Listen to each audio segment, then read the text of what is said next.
of course, but I call it Africa Week because of the platform that we're on. Is actually making sure that is recognized. Africa Communication Week. It's been such a pleasure to connect with this great platform, of course, and discuss some of the matters that are really important based on the continent. And I have to say, before I kick off this amazing panel conversation, that one of the things I really appreciate about this organization is their full commitment in making sure that they change the narratives of the continent. We have many faces to the continent and not just one. So it's such a pleasure to be here, part of this amazing conversation with three incredible human beings who are doing so much great work across the continent and of course in the diaspora as well, of course. And a couple of those are also influencers on the amazing campaign that's In for Africa, which I'm also a part of. My name is Kadi. I'm a comedian, entertainer, Pan-Africanist, a proud son of Congo, of course. So if there's any Congolese that are out there, please do let me know that you're around so I don't feel alone, because I am surrounded by a couple of West Africa and a couple of East Africans.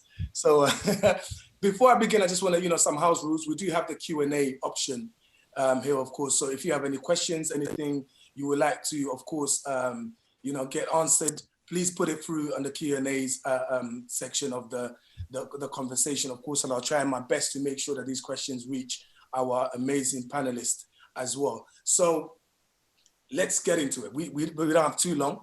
I wish we could do this for the whole day. But this is Africa Communication Week Conversation, the role of creative industry to shape narratives and bring change. Something I'm extremely passionate about. I think that's what's kept the backbone of my career. And I'm sure that's what's kept the backbone of these three ladies as well. So I'd like to introduce from Ghana, Madam Akpene Diata Hoggar, who's the co-founder of Creatives Anonymous, GH, and she's a creative consultant, and of course also Miss Universe Ghana. So we have beauty and brains at the very literal terms of it. Of course, Akpene, welcome. How are you? Thank you. I'm very well, thank you. How are you doing? I'm fantastic. Where are you right now? I'm in Accra. I'm based in Accra, Ghana here. So yeah, I'm enjoying some sunlight from Accra. Yeah. Of course, Accra, one of my favorite places. So we're going to talk a little bit more about what's going on in Accra.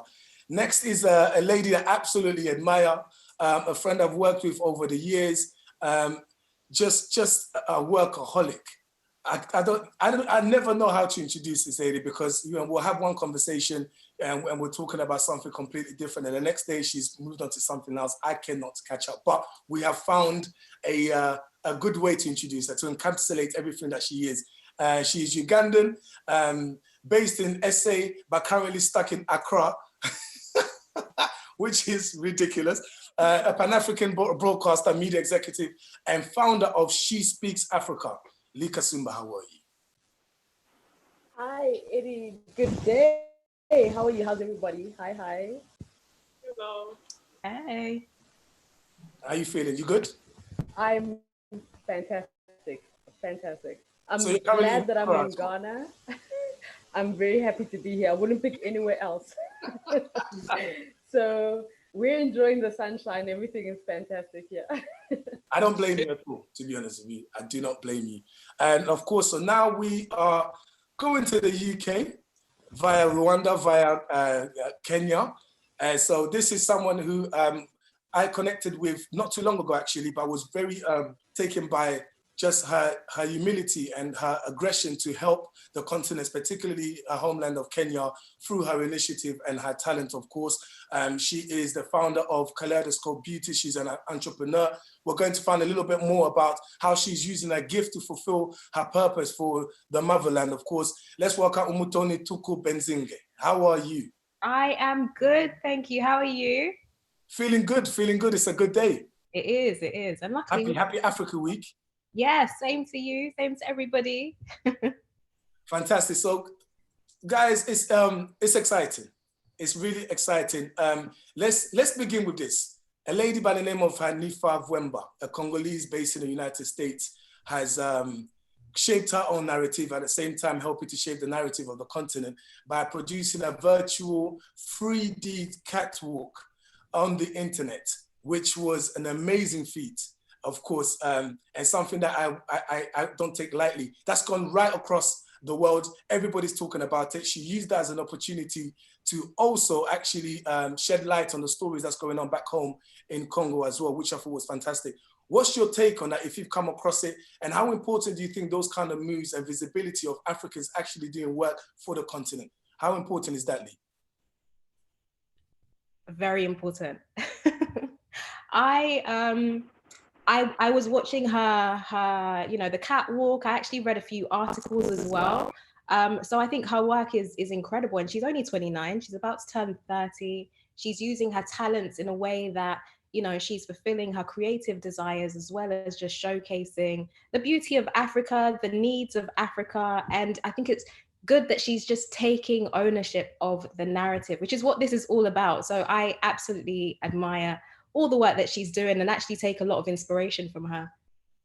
Thank you, Prodi Mweme Namumba. Thank you for joining to all panels. Which Congo? We're talking about the DRC, Democratic Republic of Congo, which is where I'm from, coincidentally, as well. So Lee, what's your take on that? I think, you know, also I saw that it was making a lot of news on social media, and a few people on I will admit, I first saw it because of some of the people that are in my database, and I saw it on the WhatsApp stories, and then I went and I Googled and I watched bits and pieces. And I think, you know, what she reflects is this resilient African can-do spirit, you know, and it's this thing that I've always felt, that I feel as Africans, and I'm sorry, it is African woman, we always find a way of just getting it done against all odds. It's like it's who we are, you know. So it's really fantastic to be seeing her doing this in a creative space, and even more so to have the world turning their attention, rightfully so, to an African woman that's finding a way in the middle of a global problem. You know, it really just shows that Africa is the solution for the world. For sure, Akpene, you know, you're a business consultant, you're a businesswoman, but you've also taken part in, you know, Miss Universe, of course, in Miss Universe Ghana. You must be able to also relate in terms of how she has used that platform, of course, you know, to get a message out, for sure. Yes, definitely. You know, also being somebody who has been in the fashion industry for some time as a model, I think this is what we mean by renaissance, you know, looking at challenges as an opportunity for us to use our innovativeness as Africans, because we talk about how resilient Africans are, we talk about how creative Africans are, we talk about the innovation on our continent, but this was just like a little bit of that playing in action for the world to see. And it's, for me, it was a very bittersweet moment, because I felt like at the same time, this was a narrative that needed to be pushed, that we can take initiative. It's not only when we see the West do it that we can copy, or we then become the people who then, like, you know, are the ones who are, I guess, consuming that content, but now we are creating it. But at the same time also, it reminded me, because I have seen a few people in the creative space here in Accra who have tried that.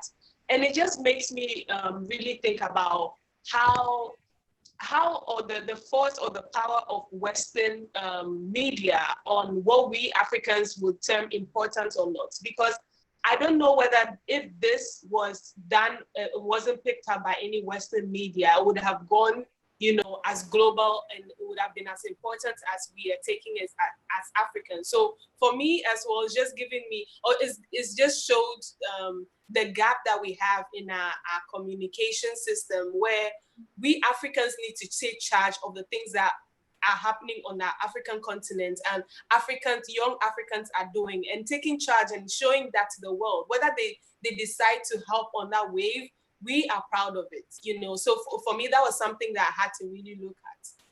Oh, for sure. I mean, you know, talking in terms of platforms and sharing our platforms, where do we begin with that? Lee, I've been on your platform, you know, a couple of times. We've had some great conversations, of course, and I think, for me, it comes across like there seems to be, we don't appreciate our own platforms as much. Is that something you would agree with? I'll start with, of course, with you, Lee, and ladies, feel free to chip in. I think it's like, you know, I'm in two minds about this. On one hand, I feel, you know, for a while, unfortunately, as Africans, it was something that we never we didn't really support or see what it was that we could, that we could share with the world. There wasn't a value on what African was, whether it was African excellence, African creativity, African intelligence, and so forth. It was always like if something came from the West, that's a lot better. And if you were African and you had the opportunity to be able to be showcasing in the West, or somebody paid attention to you as you're the African of the moment, then it was just like, oh, that's so amazing.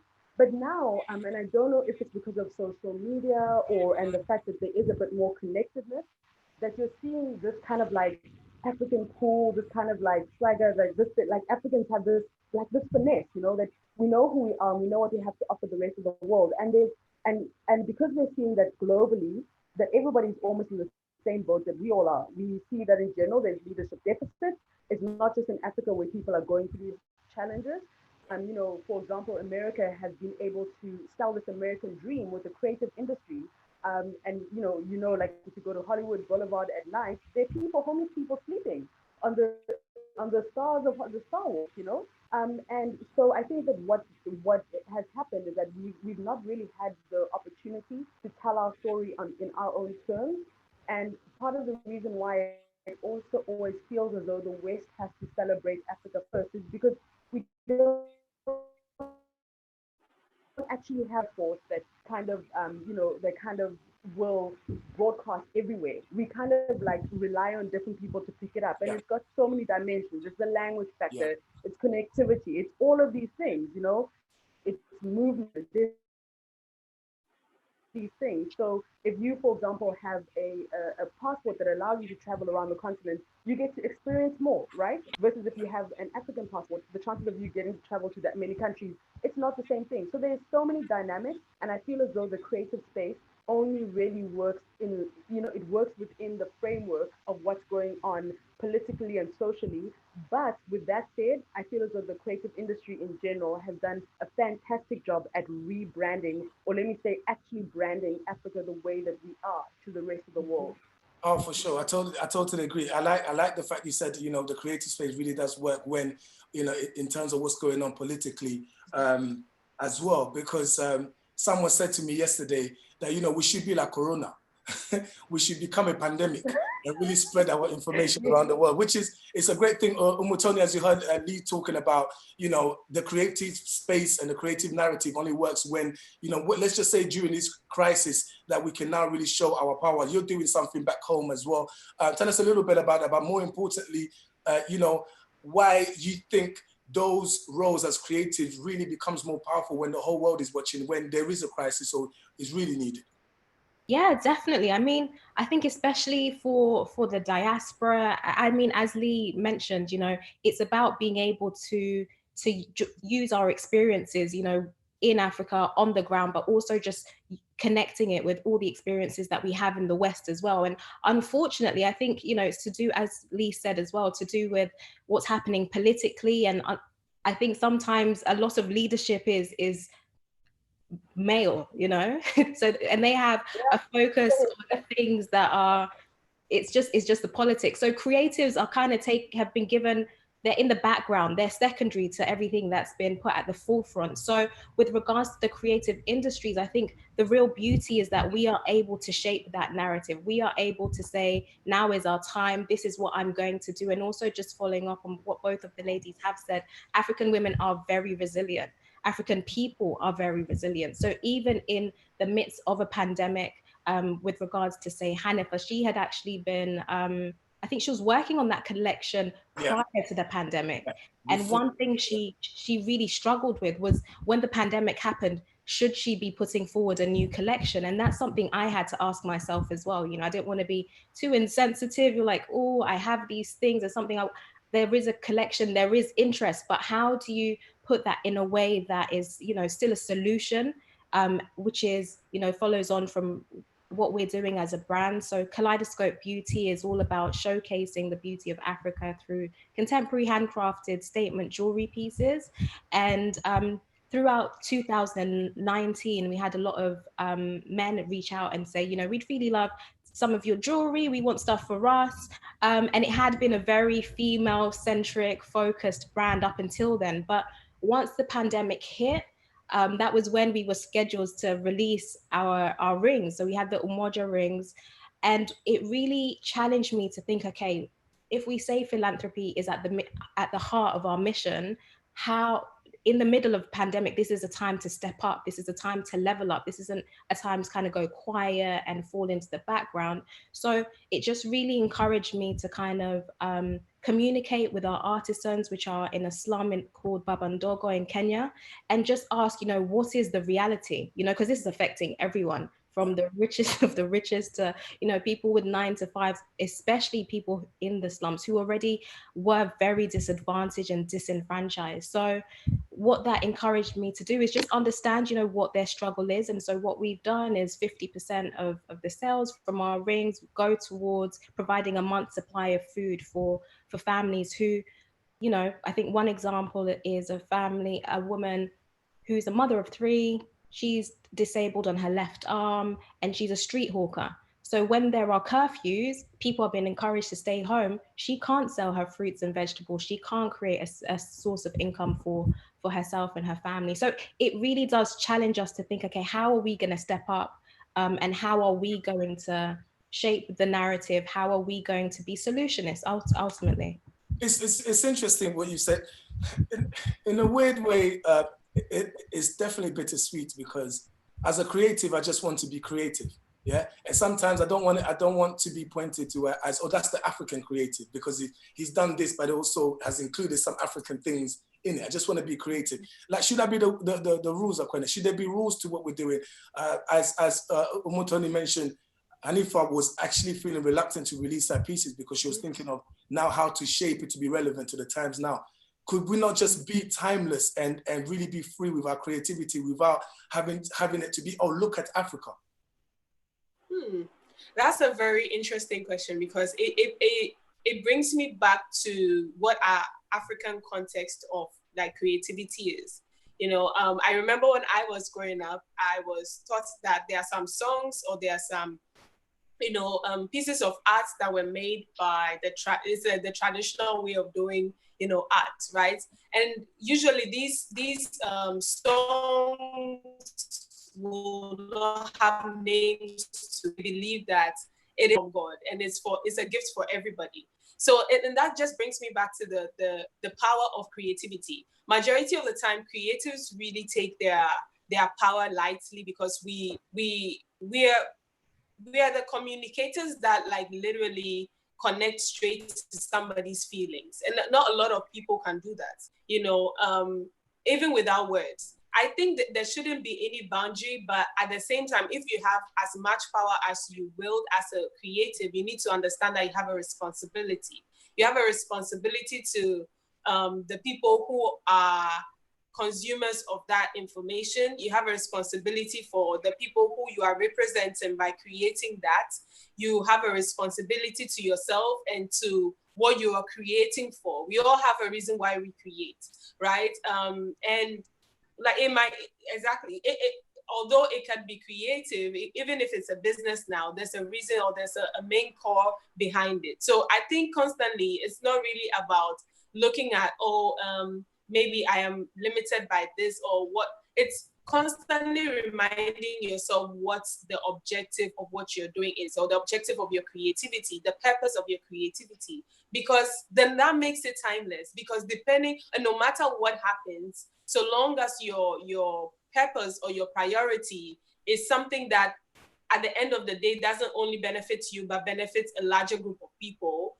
Now, like, I guess in this conversation, it being the African continent, then I don't think there will ever be a time where your art will be confined to a certain time, because there's time doesn't define what you do. It's desire. It's a need for a greater good.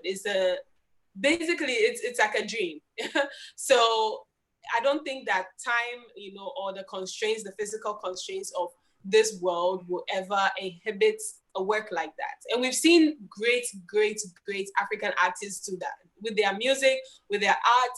It was done in a certain time, in a certain context, but at the end of the day, the foundation of it was based on a certain objective that they wanted to really propagate. And that cuts across, like, you know, generations. It cut through time. It cut through situations, because it's a feeling. It's a feeling that you're creating. So anybody who yearns for that feeling can always connect to your art, or, you know, and in the example of like Hanifa and her innovation in the fashion space, it's more or less a feeling of hope. That is why a lot of us connect to it, is the hope that, you know, in this pandemic, things are still, we can still do the things we've planned for. We just need to be a bit more objective of how we think about it and wholesome, right? So I feel like as a creative, focusing on what the core of what you do is very important. And it will make you and what you create something that people will look up to and look for, like, no matter what. And for me, that is the greatest thing a creative can ever do. Absolutely. I would like to encourage the questions and answers section be used. Thank you to Gideon Obasoji, who is a Nigerian studying sciences of communications in Florence, Italy. Now, Gideon has a question: is how can African communications really break up from the long negative narrative from Western media? Of course, you know, this is something I said at the top of this conversation. Why I admire African Communications Week as an organization so much is because you know, the first thing I saw with them, they really stressed on changing the narrative. You know, let's not use the idea of aid to now keep Africa as, you know, as one face, you know, hopeless, poverty. You know, Africa is desperate for the world to help them, where actually Africans have been helping themselves, and that part is never really shown. So to ask that question, how can African communication really break up from the long negative narrative from Western media? Ladies, share your amazing brains with us. Let's brainstorm with this idea. I'm going to go back to you, Lee.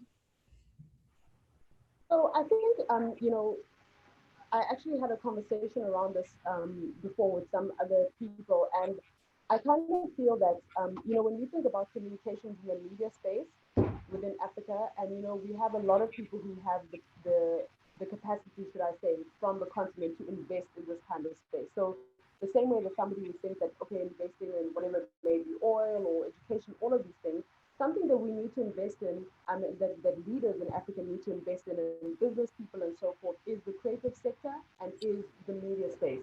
The reason why investment needs to come from Africa for this is that the person who is behind the dollar or the whatever it is, whoever is paying the money, has to decide the kind of story that you want. So this is why for a long time, you know, there were movies that would come out about Africa and we'd be like really upset. Your blood would be boiling. You know, I remember Last King of Scotland. I think my dad almost like, you know, the whole house was almost burnt down. He was so upset. He's like, that never would have happened in the Lago Hospital. He went on and on. I'm just like, wow, Daddy, it's just a movie. He said, no. You know, he called me my Ghana name. He's like, Nabunya, it's a part of our history. You can't, you know. And he compared it to like Schindler's List and how that was done with so much detail. And, you know, there was so much attention to detail about something that affected, you know, the Jewish people. So he said we need to also, as Africans, be doing that.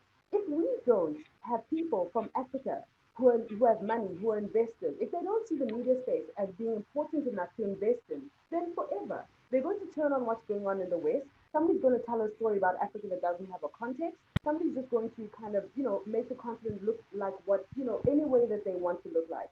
And, you know, we will never have the opportunity of being able to tell our voices collectively and within context, because every story has a context. So we're by no ways are we saying that everything in the continent is perfect, but what we're saying is that we're more than one-dimensional, right? Chimamanda Ngozi Adichie said that there's more than a single narrative.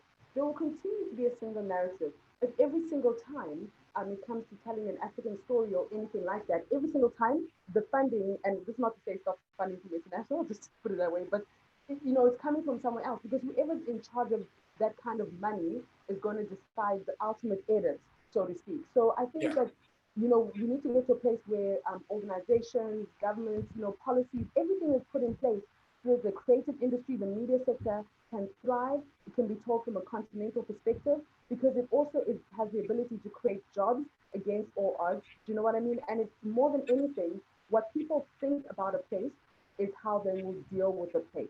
Do you see what I mean? Or a person. So you won't do business with people, with somebody that you don't perhaps trust, you know, or you'll kind of look down on them if you're like, well, the story that I heard or the images that I saw. And we need to tell better stories, show better images, and that needs to come from our side. And if there's going to be something that is happening in the continent, like every country has its challenges and issues, we still, as Africans, need to be in a position to be able to share and say, yes, this happened, but this is the greater context. Somebody didn't just wake up and be like, poof, things went crazy. So, I mean, I don't know if I answered it, but I feel that, I guess what I'm trying to say is that the creative sector and the media sector in Africa needs to be invested in, because that is a large part of how it is that, we are able to play on an equal playing field with the rest of the world. If the creative and media sector was not so important, the quote unquote greatest nation in the world would not have invested that amount of money in it. They would not on their side, because it becomes almost like a tool to tell your story, to make people believe what it is that you want them to believe about your country. Not only did you answer the question, but you also, brought up a profound issue that I would like to move on to in a while after we speak to the ladies as well, in terms of just the value that's placed on the creative industry within our culture. That's a very important and very profound conversation. But Umotoni, what's your take on this? I think something that will be very key is collaboration. So that's amongst different industries, that's amongst different age ranges. And then the collaboration, as Lee said, there are people in power who have the money, they have the capacity to fund, and the narrative essentially. And then there are people who are already doing the work. Like I meet new people, especially via social media, who are doing incredible work, but I've never heard of them. I've never heard of what they're doing. And the problem is, whether they're young, they've got limitations with their funding, they've got limitations with their ability to communicate. So something we really need to do moving forward is collaborate. There needs to be a feeling that I can go and talk to somebody in the Kenyan embassy, the Rwandan embassy, and have confidence that people will support whatever it is that I'm doing, or at least it will be taken on board and will be part of a greater conversation. So collaboration, I think, will be definitely key, because no single person is going to be able to change the African narrative by themselves. Like, that is not going to be possible. It's a huge continent. There are so many countries involved. We talk about Africa, but there are so many individual countries within the continent. So definitely collaboration, I think, will be key and central to that. And just kind of understanding how, the youth can get involved, the creative industries, because ultimately, I think especially music, arts, fashion is a broadcasting service, Here we had Hanifa. She was showing her new collection, but she was talking about some key issues in Congo to do with the mining, to do with the cobalt, to do with the fact that we all have phones and we are all essentially a part of the problem, but we can be a part of the solution as well. So yeah, I would say collaboration, it would be key. Akpene, collaborations will be key. Can you add on that as well? Definitely. I was smiling because that is basically the core of what Creatives Anonymous GH was formed for. It is, we talk about celebrating Africans and creating a community where African youth feel that they have a support system, and then they get the resources to grow and develop. And as you talk about community and collaboration and working together, I think we also have to recognize the fact that there's an educational aspect of that, that is missing in traditional, levels of education. Working as a creative, their skill is not what you have to learn. They are the things that will help you market that skill, or even help it, make the message a bit more, I guess, a bit more impactful. Yeah. So I think, when it comes to the African narrative, we have to also look at the fact that there needs to be education, there needs to be transformation of mindsets, because people can be skillful, but if their mindsets are not transformed and to direct them and their art towards a common goal, that is to liberate the African continent, narratives that have been pushed over the years that doesn't really serve us, then there will not be any real change, or there won't be any social change in that matter. So I would say that, you know, in addition to all these things that have been mentioned, we need to look at transformation of mindset, you know, and that will come through education.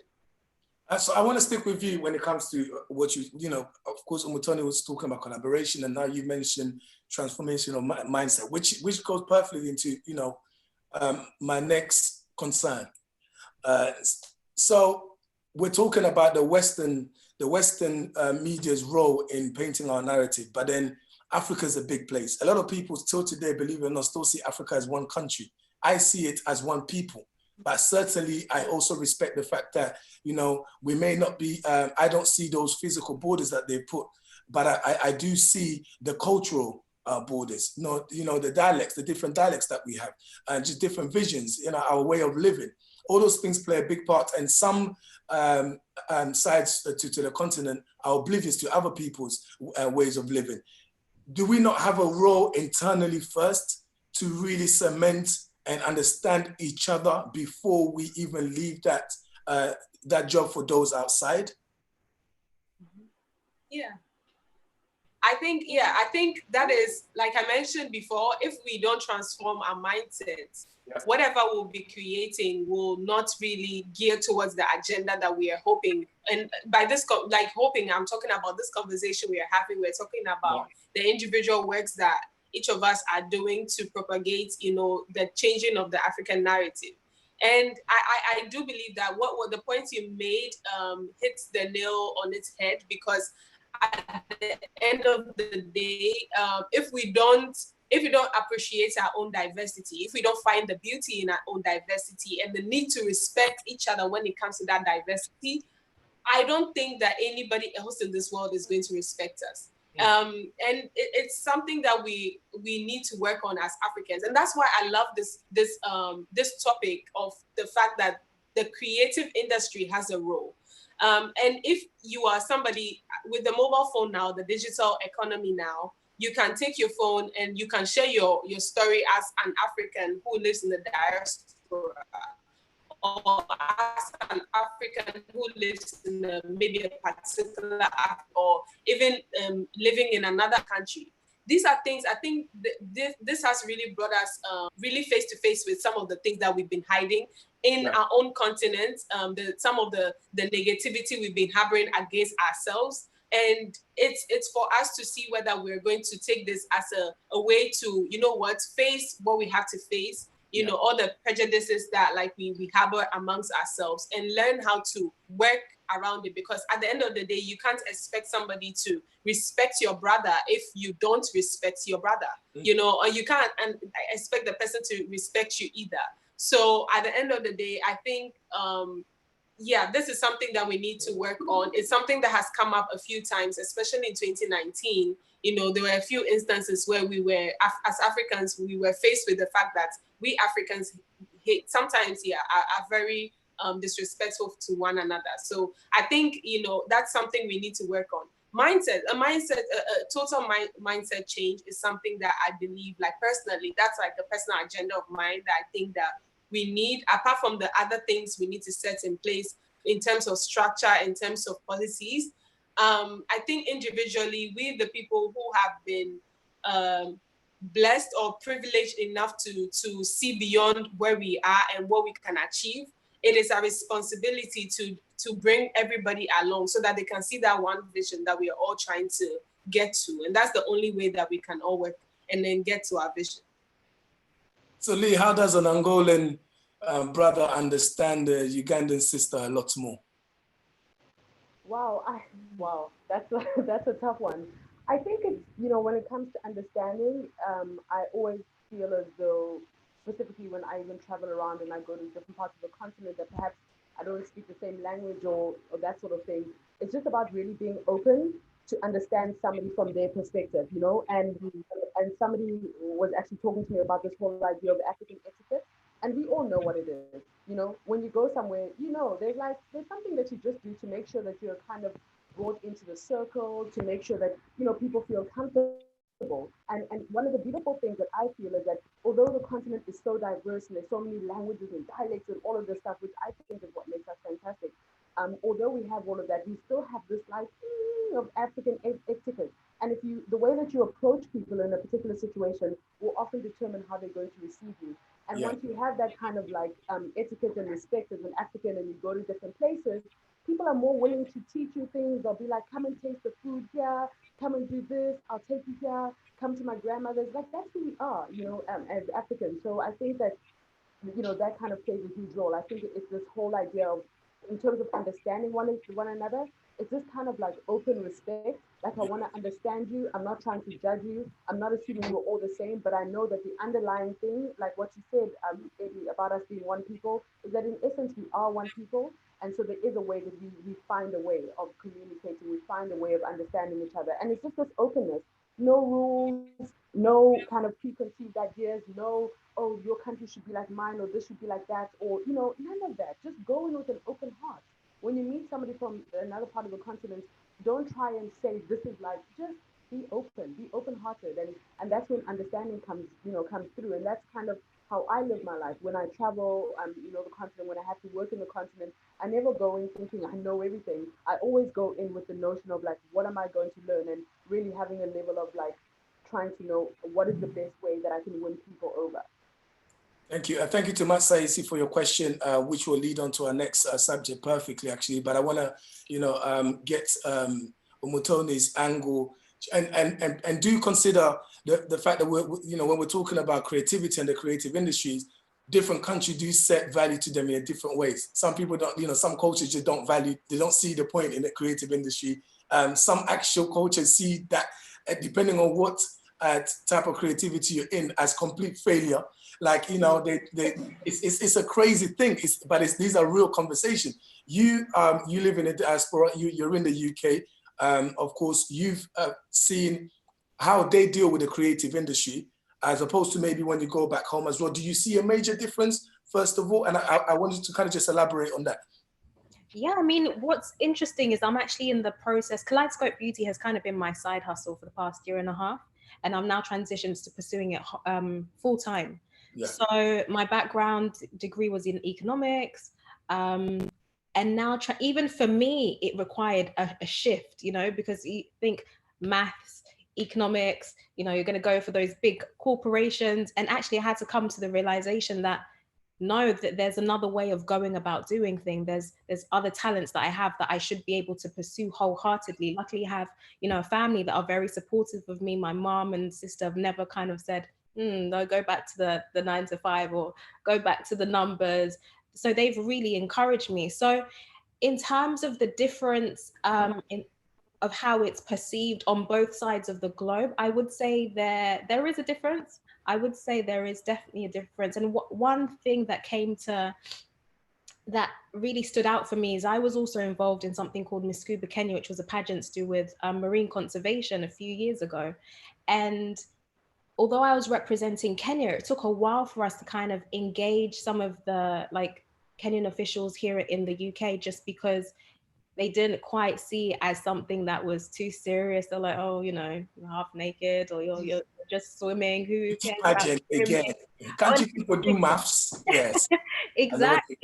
Play chess. Definitely. But I think what we have to do is don't be limited to just getting validation from other people. I think what's worth doing is just pursuing your goal, pursuing your purpose, and people will start to take notice. So this last time when I was in Kenya over Christmas for like a month, well, Christmas, New Year's, and I collaborated with BBC Africa because they did see the value. So even with some of the perceptions that people might have, I would say keep on, like, know the reason and the purpose for whatever it is that you're pursuing in the creative industries, and keep at it. And I think people will start to be like, oh, actually what you're doing makes sense. Oh, okay, I came across this article or this you know, visual of you or the business, and they'll start to understand. So there is a difference, definitely, but I think that there's beauty in that because we can shape it, you know. Having your own goal is extremely important, not letting anyone deter you from it. You know, we've spoken and highlighted some of the issues that we're facing in a positive way, of course, because we believe in solutions, which is what I really want to get into. You know, we're talking about goals here, as Umotoni just mentioned. Thank you to Matt Saisi, and he's kicking off this part, I think, the last 15 minutes of our conversation beautifully, because we're looking at solutions. We're looking at how we can cause change as creatives across the continent, across the diaspora. So this question is actually perfect. It says, I like the point about common goal, but what's the African creatives' common goal? Is this something that's missing in the greater struggle that all Black people are facing? And how do we define the common goal? So I'll let anybody come in. You can even fight for it, ladies. This is a beautiful question. I mean, the thing is, yeah, it's also quite a challenging one. When I think of, when we think of Africa and what should be happening in Africa and everything, I think it's most deaf, sorry, I had to go there, but most deaf talks about with regards to hip hop, when he says, if you want to ask yourself where hip hop is going, ask yourself where you're going. Yeah. So in terms of the common goal, I would kind of paraphrase that and be like, if you want to know what the common goal is for Africa, maybe it is what it is that you want to achieve and, and what it is that you want to do to move forward. I would kind of say there's this term that I really love, which is around African excellence. And I think that whatever it is that you're doing within the creative space, do it with excellence, do it with honesty to your story, wherever it is, whether you're in the diaspora as an African, whether you're in the continent or whatever the case may be, show your best part of what Africa is and who Africa is, what it means to you and who you are as an African. Because I mean, like you said, Eddie, in another conversation that you had, Africa is inside of all of us. Wherever it is, you can take a piece of yourself. So whether you're somebody, you're in the culinary industry, whether you're in fashion, whether you're a journalist, whatever the case may be, just show your part of who it is and your experience of who it is, of what it means to be an African. And that kind of common goal in showing excellence makes a lot of sense. I think it's a lot easier than being as Africans we have one, because we're so diverse. But I think that the biggest thing that's happened over the years is, I remember a time when we thought about anything that was African and creative, it was seen as world music, And so that was this whole thing of like world music gave it this whole idea that it was developing music. It wasn't quite there yet, but oh, that's so lovely. And that's changed, it's changed. You can't even say that anymore. So now it's this whole thing of like being like, look, you're looking at me. This is who I am. I'm going to be as African as I am, unashamedly. Just be unashamedly who you are. Because before, I also think for a long time, the whole idea of being like an African musician or anything was kind of like, oh my gosh, I don't really want to be in that space. So it's just about being who you are. Just be brave, be African, just show your excellence, like you shine, whatever it is that you do, whether you're in the creative space or sciences, whatever it may be. I believe that that's what we should be doing, showing the best of who we are individually. And if enough of us do that, then we move into the space of African excellence. So from one Ghanaian resident to another, what's Akpene? It's a lovely point you made, Lee, because I think it is important to recognize the fact that as individuals, apart from the fact that we're a continent, we have individual countries, and in that individual countries, we have different subgroups up to the individual. And I'm staring at a quote I have on my board here that says that you cannot transform the world without transforming the individual. And that goes back to the point you were making about the fact that it has to be whatever you think your goal is or your purpose is to the continent is what you have to focus on. Because at the end of the day, there was a quote from Nkrumah that said that Africa cannot be liberated unless, like, I'm paraphrasing here, but unless all the countries are liberated, right? But at the end of the day, we are looking at ourselves as a people here. So until individually we find what our purpose is and we are living in fulfillment individually, I don't think that there will be a total enlightenment or liberation of Africa.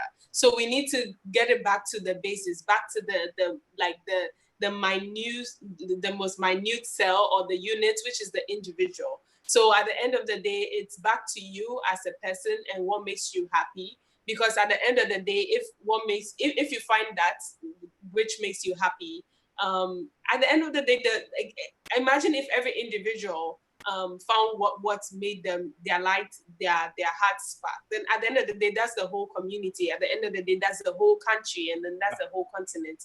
So it gets back to the individual for me, and that's a very personal philosophy I have, because I believe that we, most often than not, we relay our power as individuals and the power we have, to be able to effect change just through effecting change in ourselves. And I think that just to wrap it up, it's just based on what we each feel our role is on the continent, and making sure that we are doing what it takes to bring that change. Whatever makes you happy, because at the end of the day, if you're happy, then your fellow neighbor is happy, and everything else, it's a ripple effect. So it starts with the individual. Umotoni, before you answer this question, I want you to bear in mind that, you know, as we look at the beautiful map of our continent behind Akpene's right there, it's beautifully placed. I can't stop looking at it.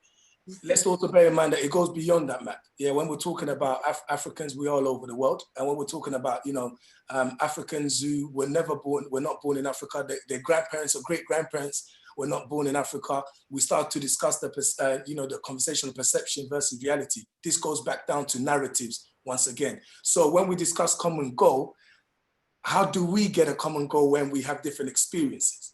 You know, bear that in mind as you know, chip in on your part. Definitely. I think that is central to the common goal, right? So one thing that Barack Obama said is, you know, we must start from the simple premise that Africa's future is up to Africans, you know? So every individual, every unique experience that we have plays a crucial part. And it's all about, I think, us pursuing our individual purposes and providing solutions to the experiences that we've had, because perception is kind of subject to the experiences that we've had, right? So I believe that, yes, we do have a common goal, but it is going to be subject to the experiences that you've had, the solutions that you think you can be a part of, and really for everybody to see themselves as a solutionist. It's not something for the big corporates or the people with all the money, or, you know, people who are seen as really important. I think it's something that everybody has to kind of take ownership of and see how we can help and contribute in our respective areas. Beautifully said. So, you know, still sticking to because it's about solutions. I don't want to, you know, leave this conversation, African Communications Week, and, you know, especially with, you know, with the fact that, you know, we've also launched the Info Africa campaign as of yesterday. And the idea here is to actually unite as influencers from all over the world, right? To come together and actually start to tell our own stories, start to also highlight what's already been done on the ground. There's this perception that we do not, you know, nothing's been done. So even without the diasporans, the continent is in trouble, right? How do we as creatives start to actually make sure our work is at the forefront, you know, because the work is already being done. The work is beautiful. We can produce our own shows. We can do our fashion shows. You know, we've got amazing creative houses all over the continent. You know, we produce work at the highest level. Theater is happening. How do we make sure these are the forefront of our stories instead of always looking at the blueprints of the Western world, ladies? You know, I'm going to go back to this point. I really feel that what is so important is investment from businesses and people that are able, who are from Africa or within the African diaspora, investing into the creative industry. That's the answer. That's the next step. You know, we are blessed enough as a continent that people are able to kind of, you know, you're able to be creative without quote unquote, you know, structures in place. We now need to put the structures in place so that it lasts a lifetime, you know? Because what's happening now is that if you imagine, this is a really horrible analogy, but if you imagine when there's a nuclear bomb and then you see the mushroom kind of cloud, and then underneath there's nothing, unfortunately, we don't have a structure below. We don't have policies in place. We don't have a structure. We don't have something. You know what I mean? There's nothing that makes the creative industry secure. It's all of this bubble of like, oh my gosh, people are so creative. They're excellent at what they do. It needs to be invested in. I think that COVID-19 has, one of the things that it has shown is that creatives, specifically in the continent, and, you know, also when I was looking at what is happening in South Africa, for example, people were saying that when the government was coming through with stimulus checks and all of that, the creative industry was kind of left out because nobody knew how to get to these people. And so all of this has showcased that. It needs to be put in policy. It's the boring part. It's the admin, the structure, the policies, the investment. It needs to be. The creative industry like contributes enough to the GDP of countries in the continent. I mean, you know, when you look at Nigeria, what the creative industry does for the Nigerian, for Nigeria, the amount of people that they invest, you know, the amount of people that the creative sector they kind of like employ, you know, and all of that. They contribute to the GDP. So come on, like we just need to get, and I don't like to be like the leaders need to do it. No, I think that we need to there needs to be a call for action on our side where we're like, look, we're here, we're an important sector, we're not just like clowns, sorry for that. You know, we're not just here to kind of play around, but what we are doing is actually important. We're employing people, you know, we're telling a story and everything. I mean, just to jump on, you know, sometimes when people think of creative, they think of only just like the arty part of it and everything, which I think is amazing, because for the longest time when you thought of the images that came out of Africa, you know, African women were drawn and represented in the most derogatory ways, and those kind of images stuck in people's minds. So when you think about it from that perspective, think about the images and the stories you want to hear about Africa. And you know, and then in a more serious note, you remember last year there was a story around the Ugandan activist, kind of activist Vanessa, who was taken out of the picture by Associated Press. Yes, yes. You know, shows it at Davos, I believe it was, and They did it crop. Yes. everybody was like, "Oh my gosh, you left Africa out. You cut out the black girl and everything." I was equally enraged. I was equally upset about it. But we all reacted on the offensive as African media and creators, because prior to that, who knew Vanessa? See what I mean? So where was the African media in terms of covering her story? And you know, I then went to go and research everything, and she had been trying to get people within the continent to talk about her story, the rainforest crisis in the DR Congo, all of that, but nobody paid attention. We all jumped on and we said the whole world hates us. They took her out. No, fine. It was what it was. It was wrong. It was racist. But we also should have been in a position to have media spaces that were already telling her story. And that's why I think, you know, when you think of examples like that, investment in the media space, policies, the admin. I keep saying that it's boring, but we can't just be having fun and games all the time, because it's not fun and games. We need to have structures in place. There needs to be investment, and it needs to come from within the continent. Thank you to Lee, the creative minister from Uganda. No, this is going to have to be part of the policy. I hope this conversation is saved. It's been so insightful. I'm wary of time. I know we've got the last 3 minutes, so I definitely want to give the Umotoni and Akpene a chance to respond to that briefly, if you could, please. We can kick off with you, Umotoni. Okay, perfect. So I agree with Lee. I think definitely there has to be policies in place, because not only do you want, you know, we're saying we need to collaborate, we need the young people to continue creating, but we need a sustainable model. We need to know that, okay, you can put a project together today, but should you have an idea in a month, in a year, you have the same confidence that, you know, you will have the people, the finances, the industry, the recognition to support you, really to shape that narrative. So definitely, I think policy is going to be very key. I don't even know where to start with that. How? It's going to take a long time. It's going to take a long time, for sure. You know, so I know we've got a minute or two left. So before we do wrap up, and I'm going to give you 1 minute, Akpene, to answer this question quickly, because specifically, I think you can answer this from Prodi Mwemena Mumba, sure, who's a proud Congolese based in Belgium. DRC, the textile clothing industry in Africa is worth billions and is one of the largest employers in the continent. Do you think there is enough, if any, help within the continent to help bring this industry at the forefront? We could spend all day on that question, but I'm afraid I'm going to give you a minute to kind of just conceptualize what your response would be to that. I think there's a huge opportunity here. We're looking at how sustainable fashion has, especially in this COVID times, has taken over, because people, there's not enough money in the economy, and people want to make sure that what they are buying is going to the people who are actually producing it. So I think this is a big opportunity for us to look at the supply chain and look at the gaps in there that we are not controlling. Because at the end of the day, if we don't control the whole supply chain of the things we produce and the things that the services we give, at the end of the day, the person who is the distributor of that service will then like tweak it to however they want to fit their whole agenda. So I think that there's a big opportunity for that. There's also an opportunity for us to look at basically the whole supply chain of what we as a creative industry is doing. And then there's a chance for us to fill all those gaps that are not being filled currently. But I know that the creation of it is being done. But when it comes to the space and then the distribution is where we need a lot of work done. So I just to wrap it all up and then also answer the previous question, I think focusing on our supply chain and making sure that we have that power is something we need to do to move forward. Thank you very much, ladies. Lee, Umotoni, Akpene, you know we could do this all day. This is all about changing the narrative. We need to have these conversations a lot more. I feel like it's African Women's Week, right? We need to, you know, we need to kind of just stretch a little bit because you guys seem to be really winning at the moment. Thank you to Africa Communication Week for collaborating with the Info Africa campaign. Of course, you know, we are building towards the 6th of June where we're going to be doing an amazing entertainment festival. So that information will be shared. I'm having an Instagram conversation later on today on my Comedy Kadi Insta page, of course, as well. But please, you know, ladies, do stay in touch. Do keep putting your work out there as well.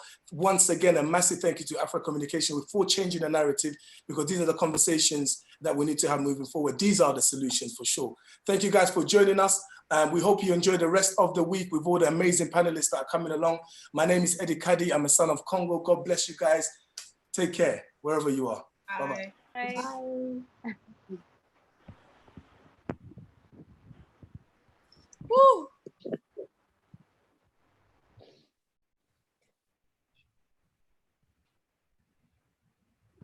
We Let me keep